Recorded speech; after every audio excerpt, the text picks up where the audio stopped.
శ్రీ గురుభ్యో నమ. శ్రీ మహాగణాధిపతి నమ. శ్రీమాత్రే నమ.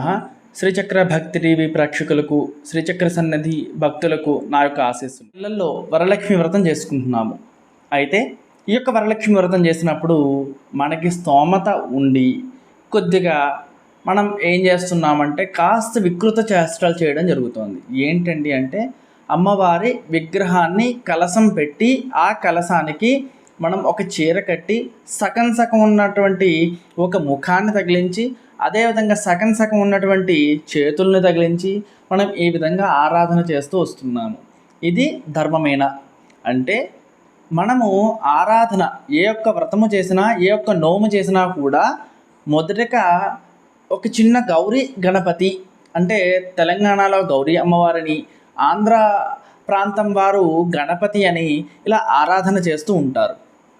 అయితే మొదటగా గణపతి పూజ చేసుకుని తర్వాత లక్ష్మీదేవి ఒక బంగారు రూపుని తీసుకుని ఆ యొక్క రూపుకే పూజ అంతా కూడా, అంటే లక్ష్మీదేవి నిజముగా అక్కడ ఆ యొక్క బంగారు రూపంలోనే ఉన్నట్టుగా భావించి మనం పూజ చేసుకోవటం జరుగుతోంది. మరి కలశ పూజ, కలశము ఒకటి పెట్టి ఆ కలశానికి కూడా మనం ఆరాధన చేయాలి.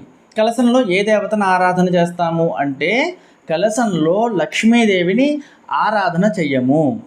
ఎవరిని ఆరాధన చేస్తాము అంటే మనము గంగే యమునే చైవ కృష్ణే గోదావరి సరస్వతి నర్మదే సింధు కావేరీ జలేస్మిన్ సన్నిధిన్ కురు అని కలశలోకి మనం నదుల్ని ఆవాహన చేయడం జరుగుతుందండి. కాబట్టి మరి ఆ కలశం పేరు ఏంటి?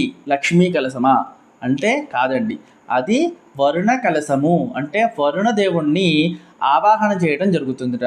మరి ఆ వరుణ దేవుడిని ఆవాహన చేసిన కలశానికి మనము అమ్మవారి చిత్రాన్ని అంటే ఒక ముఖాన్ని కానీ లేకపోతే చేతుల్ని కానీ కట్టి పూజ చేయవచ్చా? అది లక్ష్మీ కలశం కాదు. కాబట్టి మీకు కావాలి అనుకుంటే ఒక విగ్రహాన్ని తెచ్చుకుని ముందర పెట్టుకోండి. లేదా అంత స్తోమత లేదండి, ఒక ఫోటో పెట్టుకుని పూజ చేసుకోండి. ఇవన్నీ కాదు మరి ఏం చేయాలి అంటే అవన్నీ అవసరం లేదండి. వరలక్ష్మి వ్రతము అంటే ఒక నూతనమైనటువంటి బంగారు రూపు. అది 1 గ్రాము ఉండొచ్చు, 1/2 గ్రాము ఉండొచ్చు, మీ స్తోమతకి తగ్గినట్టుగా మీరు చేసుకోవచ్చు.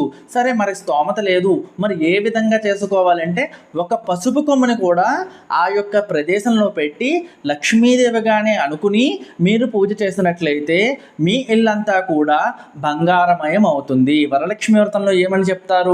మొదటి ప్రదక్షిణకి ఒక రకమైనటువంటి అవకాశాన్ని ఆ తల్లి ఇచ్చింది.